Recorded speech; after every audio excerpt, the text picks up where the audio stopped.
अस्सलाम वालेकुम। उम्मीद है आप सब खैरियत से होंगे।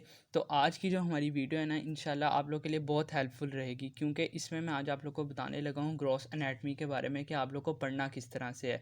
बेसिकली होता क्या है कि बच्चे एफएससी वाले सिस्टम से आए होते हैं और उन्हें पता ही नहीं चल रहा होता कि हमने एनाटमी पढ़ना किस तरह से, क्योंकि वो काफ़ी मुश्किल है। वो एफएससी वाली तरीके से पढ़ते हैं लेकिन वो आपको फिर भूल जाता है। तो हम देखते हैं कि कवर किस तरह से करना है। सबसे पहले तो आपका जो एनाटमी का एग्ज़ाम है ना, उसमें चंद चीज़ें कॉमन है आपके सारे रीजन्स में। फर्स्ट ईयर की अगर हम बात करें तो अपर लिम्ब है, लोअर लिम्ब है और थोरैक्स है। 3 आपके रीजन है ग्रॉस एनाटमी के। अब उनमें कुछ चीज़ें कॉमन है। Bones, muscles, arteries, nerve, veins, fossas, retinacula, clinicals, diagrams और पास्ट यूनिवर्सिटी क्वेश्चन, इन सारे पॉइंट्स के बारे में मैं आपको बताऊंगा। सबसे पहले आपके एग्ज़ाम का जो एक हिस्सा है दैट इज़ बोन्स। बोन्स आपके लिए जो है ना रिटर्न में तो नहीं आती, लेकिन आपका वाइवा शुरू ही बोन्स से होता है। अब बोन्स आपने पढ़ना किस तरह से है। आई रिमेंबर कि जब मैं आया फर्स्ट ईयर में तो मैं वही एफएससी वाले तरीके से पूरी मैंने बोन बीडी खोली और ए टू जी सारी पढ़ी, लेकिन जब मैंने दोबारा बोन देखी तो मुझे पता नहीं था कि पढ़ना किस तरह से है। तो आई थॉट कि मुझे इसके बारे में बताना चाहिए कि किस तरह से करना है। अब बोन पढ़ने का क्या तरीका है। बोन पढ़ने के लिए आपको मैं एक यूट्यूब चैनल ये रेकमेंड करूँगा, वेरेन कारिया का। ये जो वेरेन केरिया का यूट्यूब चैनल है ना, इसने बोन्स बहुत अच्छे तरीके से एक्सप्लेन की हुई हैं। इसका तरीका क्या, आप वीडियो साथ प्ले करें और इसके साथ अपना नेटर का एटलस खोल लें। और थर्ड चीज़ मोस्ट इंपॉर्टेंट जो है, साथ बोन अपने कॉलेज से इशू कराएं, साथ साथ बोन देखते जाएं और साथ साथ वीडियोस देखते जाएं। इसकी वीडियोस थोड़ी सी लेंथी हैं लेकिन बिलीव मी ये बहुत हेल्पफुल हैं। अब पढ़ना किस तरह से, बोन आपको इसके बारे में पता क्या होना चाहिए। सबसे पहले तो आपको बोन की साइड डिटर्मिनेशन के बारे में पता होना चाहिए, ठीक है।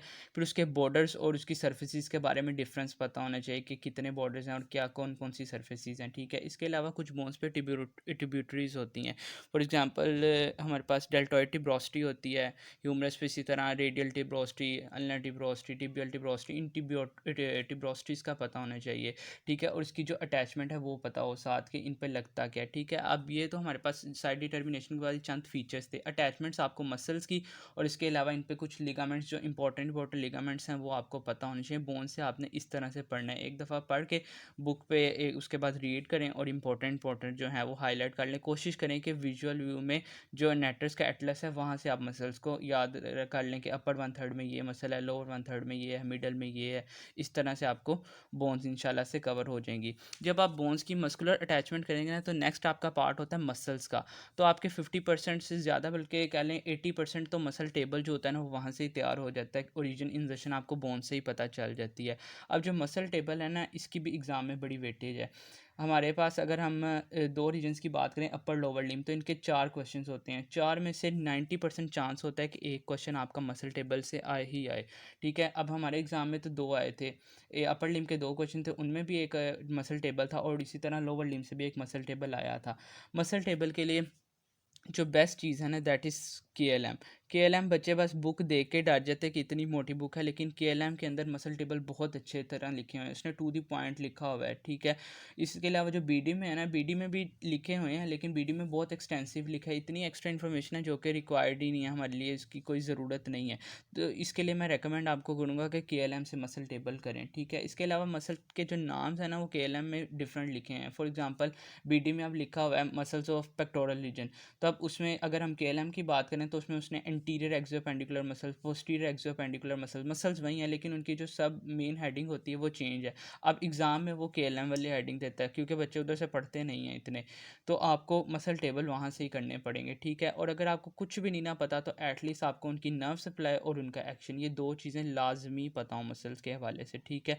इसके अलावा एक चीज़ होती है मसल्स विद स्पेशल नेम्स, ये आपको पता होने चाहिए, एमसीक्यूज़ के लिए इंपॉर्टेंट है, ठीक है। फॉर एग्जांपल क्लाइंबिंग मसल कौन सा है, श्रगिंग मसल कौन सा है, ठीक है। इस तरह बॉक्सर मसल कौन सा है, स्विमर मसल कौन सा है। तो इस तरह जो स्पेशल नेम्स होते हैं मसल्स के वो आपको पता हों, ठीक है।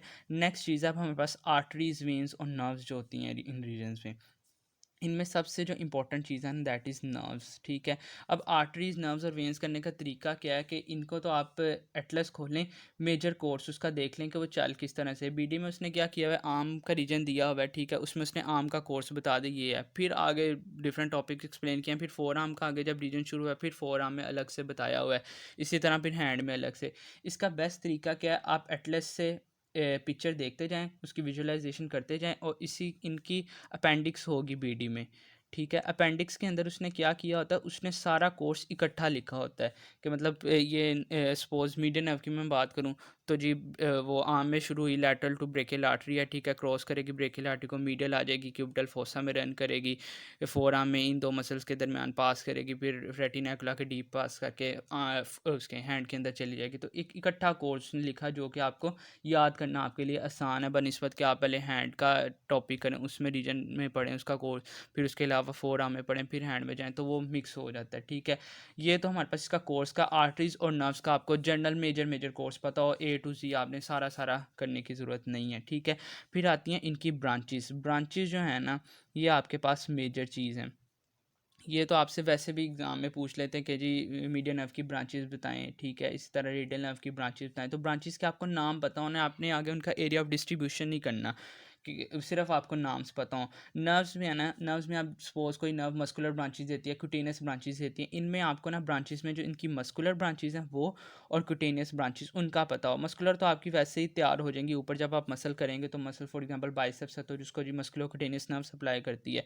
तो मस्कुलोक्यूटेनियस की मस्कुलर ब्रांचेस में बाइसेप्स को सप्लाई करेगी, वो आपका वैसे ही कवर हो जाएगा। क्यूटेनियस ब्रांचेस अब किस तरह से कवर होंगी वो आपने याद करनी है, क्योंकि वो एग्जाम में अब एमसीक्यू इस तरह से देता है। फॉर एग्जांपल मस्कुलोक्यूटेनियस नर्व की मैं बात करूँ तो वो क्यूटेनियस नर्व देती है अपर लैटरल साइड ऑफ आर्म को।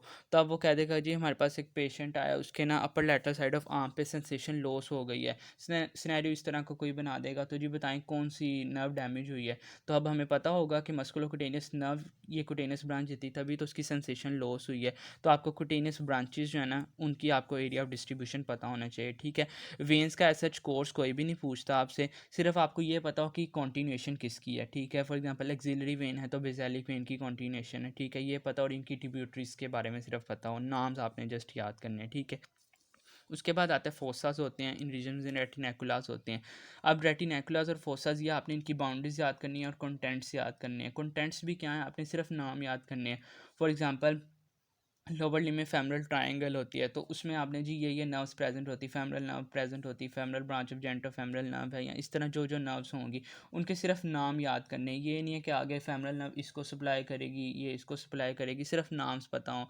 और इसके अलावा इनमें अगर कोई सुपरफिशियल कंटेंट है तो वो पता हो, या इनमें डीपेस्ट, इन सारे कंटेंट्स इनमें से डीपेस्ट कौन सा है तो वो पता हो। इस तरह आपने रेटिनैकुलर्स वगैरह तैयार करने। नेक्स्ट है मेजर जो आपका पोर्शन है that is clinicals, clinical based जो पोर्शन होता है। अब इसमें क्या है, क्लिनिकल करने का वैसे मैं आपको एक तरीका बताऊं जो मैं खुद भी फॉलो करता था, वो ये था कि थ्रू आउट ईयर जब हमारी सब स्टेजेस होती हैं, स्टेजेस होती हैं, मैंने केएलएम से सिर्फ मसल टेबल्स किए थे, ठीक है?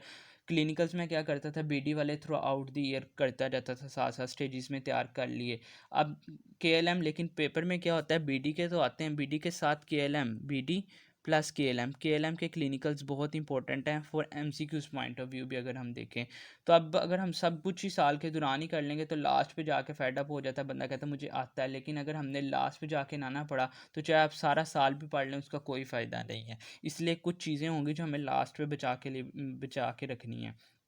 अब वो क्या केएलएम के क्लिनिकल्स हैं। जब हमारा बीडी के कवर हो जाएंगे सारे ए टू ज़ी तो हमारा समझ लें 70% तो क्लिनिकल पोर्शन वहाँ से कवर हो जाता है। लेकिन अब हमारे जब स्टैंडअप्स आएंगे, स्टैंडअप्स के बाद फिर प्रॉफ हॉलीडेज़ होती हैं, उन दिनों में हमने क्या करना है, उन दिनों में हमने केएलएम के जो क्लिनिकल्स छोड़े थे वो अब हमने करने हैं, ठीक है? तो वो इंपॉर्टेंट मैं इंशाल्लाह वो भी शेयर कर दूंगा, ठीक है? तो क्लिनिकल का ये एक मेथड था, आप इसको फॉलो कर सकते हैं। नेक्स्ट है डायग्राम्स। डायग्राम्स वैसे तो हर रीजन की कुछ स्पेसिफिक हैं कि जो आपको लाजमी पता हो। एनाटमी वैसे डायग्राम इंपॉर्टेंट हैं, लेकिन कुछ हैं आपको जिसको आपने प्रॉपर तैयार करनी है, उसमें वो मैं वैसे इंशाल्लाह हर रीजन की सेपरेटली शेयर करूँगा। लेकिन जो आपने कम से कम लाजमी करनी है वो इनके डर्माटोम्स और इसके अलावा इनकी क्यूटेनियस इनर्वेशन और एनास्टोमोसिस, ये 3 चीज़ें आपने लाजमी करनी है। डर्माटोम्स, क्यूटेनियस इनर्वेशन और एनास्टोमोसिस, इनकी डायग्राम्स आपको लाजमी पता हो, ठीक है? और last but not the least, past unique question सबसे ज़्यादा इंपॉर्टेंट चीज़ ये है। अगर आप ये सारा कुछ कर रहे हैं, ये नहीं कर रहे ना, तो आप 0% आपकी प्रोग्रेस है, कोई फ़ायदा ही नहीं है उसका। क्यों? क्योंकि आपको क्वेश्चन की नेचर का ही नहीं पता एग्ज़ाम में वो पूछेगा किस तरह से। तो इसलिए थ्रू आउट देयर जैसे ही आप चलें सब स्टेज में नहीं, सब स्टेज में तो पूरा सिलेबस अपना तैयार करें, लेकिन जब स्टेज आप उस रीजन की दे रहे हैं, तो उसमें आपको के जो पास्ट क्वेश्चन है ना, वो लाज़मी पता हों कि उसने एग्ज़ाम में इस तरह से पूछा था, इस तरह से उसने सिनेरियो दिया था, तो हमने इस तरह से डायग्नोस किया था कि ये ना फ्रैक्चर होगी, इस तरह मसल टेबल पूछा गया था। तो इसलिए ये चीज़ आपके लिए बहुत इंपॉर्टेंट है, ये आपने साथ साथ लेकर चलनी है। और एक चीज़ एनाटमी के बारे में, जो बायोकेमिस्ट्री और जो हमारा फिजियो है ना, वो हम थोड़ा फिर भी छोड़ देते हैं कि मतलब टेस्ट आया तो कर लेंगे, वो हो भी जाता है किसी हद तक। लेकिन एनाटमी अगर हमने छोड़ दी ना, साथ साथ ना लेकर चले, तो लास्ट में आपके गले पड़ जाएगी। इसलिए इसको साथ साथ कोशिश करना है। जो स्टेजेस आ रही हैं, कम साथ साथ नहीं भी पढ़ा जाता है तो कम से कम सब स्टेज में आपने इसको लाजमी प्रिपेयर करना है, सब स्टेजेस के अंदर, ठीक है। बाकी इंशाल्लाह फिर भी कोई मसला हो तो you can ask freely. Thank you so much.